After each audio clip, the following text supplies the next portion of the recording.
والسلام على رسول الله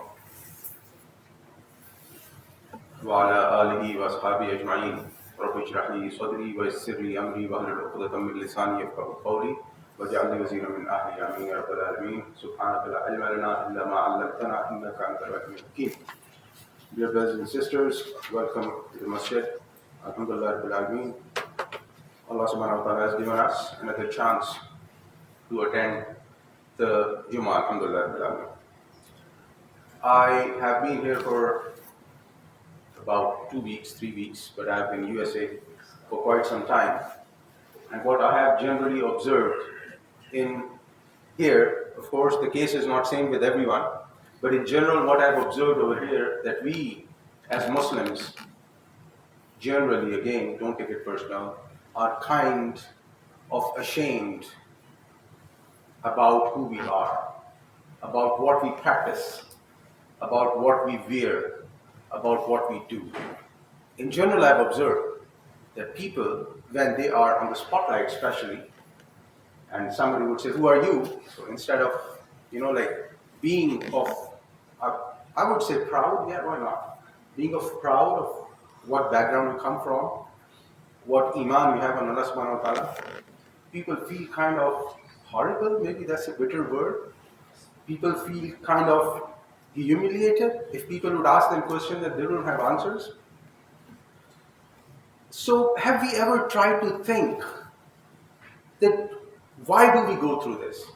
Why in this society Mustafa become Mike, Muhammad become Moo, Amina or Aisha become Adi or Annie, and same way probably Ahmed will become Aaron, Victor.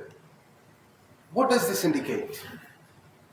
This indicates that though we are Muslims, probably by birth, but we still feel, if we don't, probably our children, our generation, they feel that Islam is 1400 years old being religion.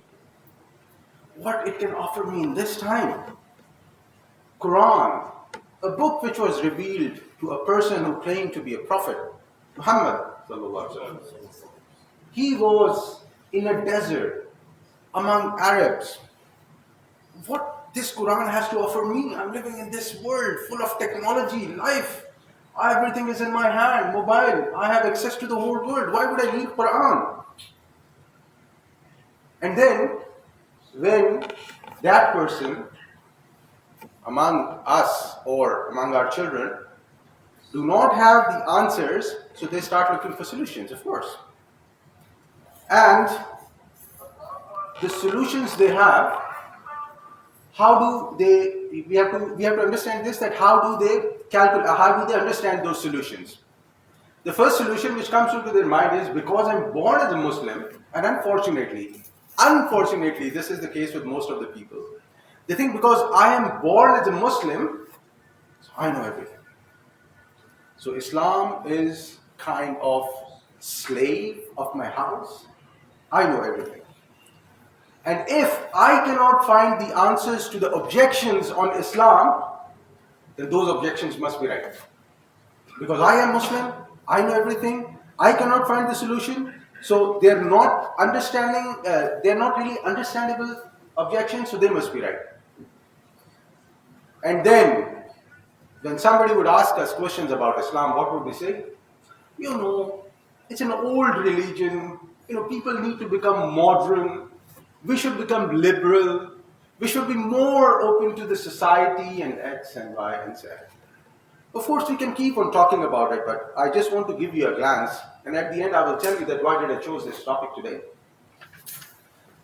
But however, on the other side, what we lack, why do a person comes up to this point that he turns his back to his own religion, straight and kind of back, and then instead of learning the reasons why this is happening, he or she starts assuming things.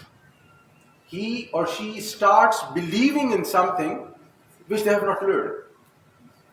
So, Ikhwan al-Muslimin, when it comes to this point, there are few things, there are few points which you must question. If it is you, then question to yourself.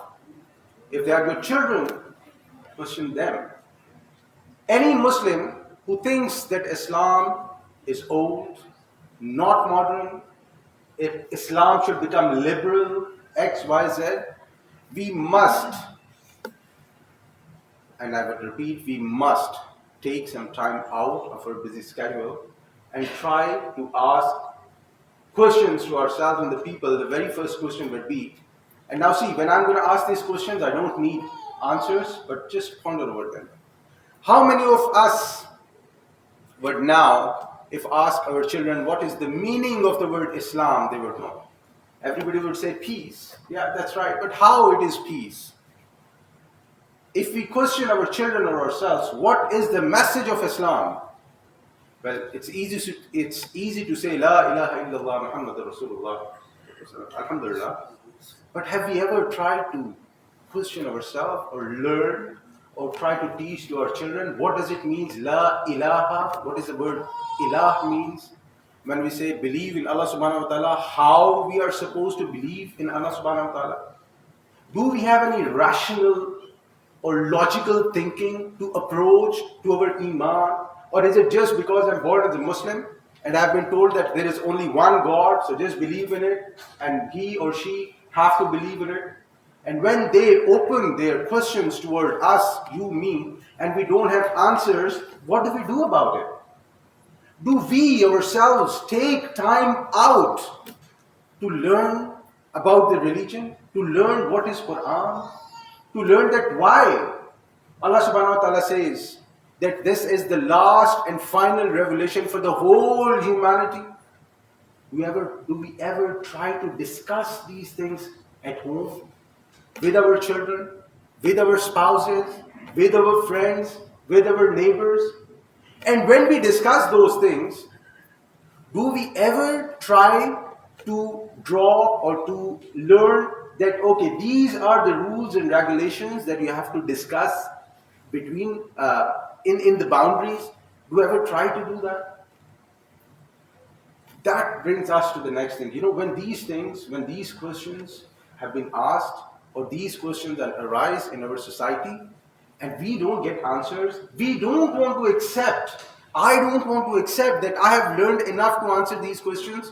What do I start to do? Now, instead of accepting my negligence, I start blaming the religion. I start blaming the Quran. The kind of society I'm living in, and no matter where you go in the world, you will always have those people. It's not only for this country, it's everywhere in the world. They would ask you, you Muslims, fundamentalist. What answer do we have? No, wallahi, we are not fundamentalist. Is this answer good enough? People, you go, where you Muslims, you terrorists. What do we say? No, Islam is peace, Islam gives the message of peace. But the problem is, we are not addressing the issue. We are just diverting to somewhere else. If somebody would come and say, your prophet, he did this, he did that, he did this, he did that. I don't want to mention because it really gives me pain even to mention those things, what people say.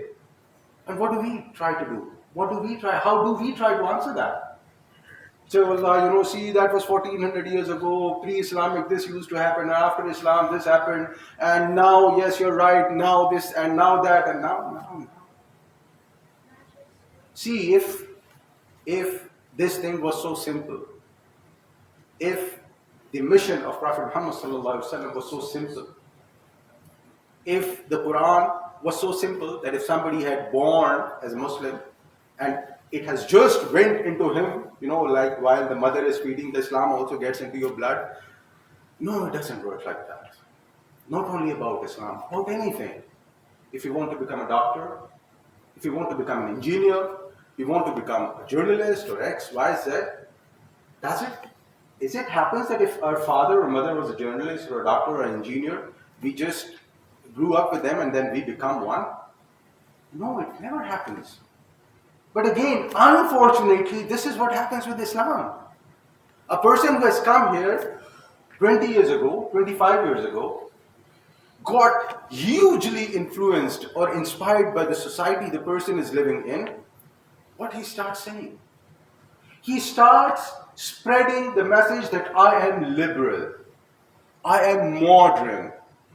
So whatever you are doing is also right, whatever they are doing is also right, whatever I am doing is also right, whatever we all are doing is also right. Well, if this was so simple, then there wouldn't be wars and fights in the world. One country wouldn't be invading other. The life is not as simple as saying, you are also right, I'm also right, we are all right. Yeah, in some cases that's right. On the common terms, what is wrong, what is right, but it's not as simple as saying or proclaiming yourself to be a modern or liberal Muslim without having at least the basic knowledge of Islam. Ikhwan, right now I'm saying, if a non-Muslim walks into this masjid and he questions us, you believe in Allah? Nobody's going to say no. Yes, I do, of course. Have you seen him? And there we go. Now we all have our own logic. Okay, fine, you haven't seen him. Where is he? Somebody will say in my heart. Somebody will say in the brain. Somebody will say everywhere. Somebody will say on the seventh heaven. Somebody will say on the arsh.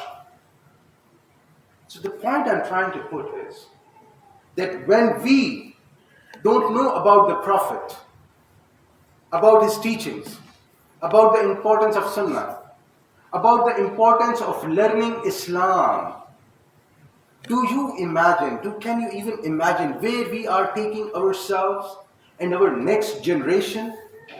If, again, now I have to mention this might be a bitter, a bitter tablet to swallow, but I have to say this, when we come into this country, especially from back home from our countries, most of us are from third world countries, at least I am, I don't know about others. And when we come here, it's all beautiful. Allah subhanahu wa ta'ala has blessed this country, with all the places, like beautiful weather, some places, greenery, technology, education. Allah subhanahu wa ta'ala has blessed this country. We cannot say no. I mean, that wouldn't be fair to say no. So when we come to this country, well, the laws are very nice to protect people. Everything is good. So we goes into a complex called as inferiority. I'm not talking about the children right now. When we go into that complex, what do? We start teaching our children that where I come from was bad.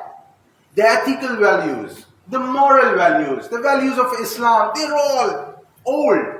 I don't want to use the other word. I would just say old, if you can understand. They were all like, So what do? Come on, be like them. Start wearing the clothes how they wear. Start thinking the way how they think. And when they come home with that kind of thinking, with those kind of clothes, what do? We appreciate them at the age of 6, 7, 9. Oh, very happy. And if it's a girl, when she gets old to like 14, 15, and she's wearing those revealing kind of clothes, now suddenly we become a Muslim. Ooh, what is happening? Haram! How can you wear this? And then what does the child say? The child turned around and says, you are the one who taught me that. And now today you're telling me this is wrong? And what answers do we have? Oh, let's take her to masjid. Let's take her to some scholar. And you expect the scholar to have a magic wand that he's going to, move his stick, that magic wand, or probably some magical words, and go like, and everything will be solved. Right? Is this not how we think over here? And then at the end of the day, what do we say? Oh, you know what? Allah subhanahu wa ta'ala has written it like that. Yeah, we cannot have. Our children are like this. We are like this. Allah. Imagine, can we really put this excuse in front of Allah subhanahu wa ta'ala on the day of judgment? See, I found this. It says, the story of Christ and his disciples. You all can see that, right? Looks beautiful. Right? I found it there on top of the Qur'ans, which are for distribution, free Qur'ans. And when I opened it, when I saw this cover and this thing, it just gave me a sense that, this is not normal. This is not how how we do. Either we will put the translation of Surah Maryam, or we will put some translation of the Quranic ayats. We will never make anything like this. Muslims don't. So I opened this, then I found this, the ayah of Surah Maida. Somebody wrote the ayah of Surah Maida, 46. I was like, okay, that looks nice. And then third page, it says International Sharif Bible Society. So somebody from the church, they brought this and they want us to study this. The person did it with the good intentions, because they believe that unless you become or you turn your faith according to their faith, you're not going to get salvation. Fine, fair enough, that's how they think. But ya Ikhwan al-Muslimin, the problem is not this. That's fine. You would anywhere you'll go, people would propagate their own religion, their own belief. The question is, what should I do about it? How many of us have the courage to go and stand in the market with this Quran, with the translation of Quran? If not this,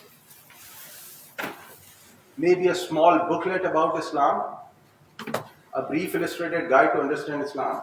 How many of us would have the courage to stand in a market or to stand on a public place and then propagate Islam? Why I'm saying this is, when some of the Muslims migrated to Habsha, and the kuffar of Makkah, they went there and they said, these are our slaves, they have run away from us, so please return them back.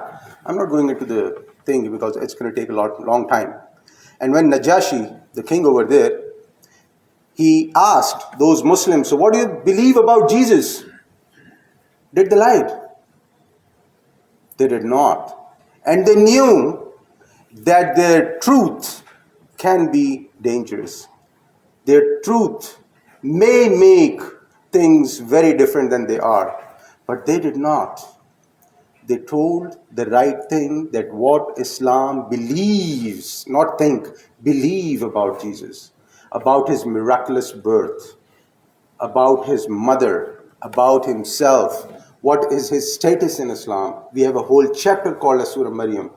Ya Ikhwan al-Muslimin, how many of us have the courage to do that in front of a non-Muslim? We don't. And you know why we don't? Because somewhere over here, somewhere, we believe.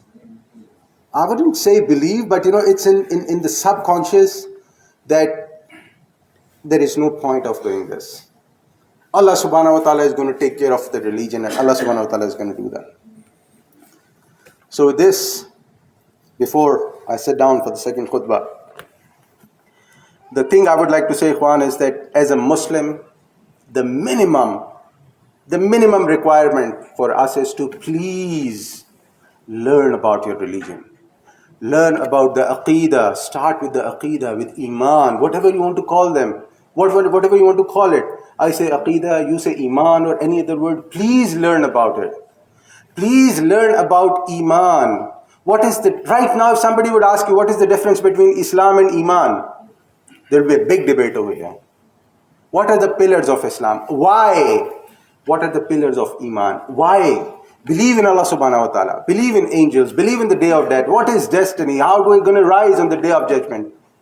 Please learn about it. And when you learn about it, be a neutral human being. Think about it as a human being. You might have questions, that's fine. But at least learn, so we would know what are the basics of Islam. So we would know what is Quran, what are the teachings and everything, what is prophethood, why Prophet Muhammad claimed to be a prophet, and what was his message. So Ikhwan, with this, I would pray that may Allah subhanahu wa ta'ala makes things easier for us.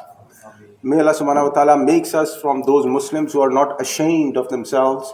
And may Allah subhanahu wa ta'ala makes us from those people who feel proud to be the presenter of Islam. Wa akhir da'wana alhamdulillah rabbil alamin.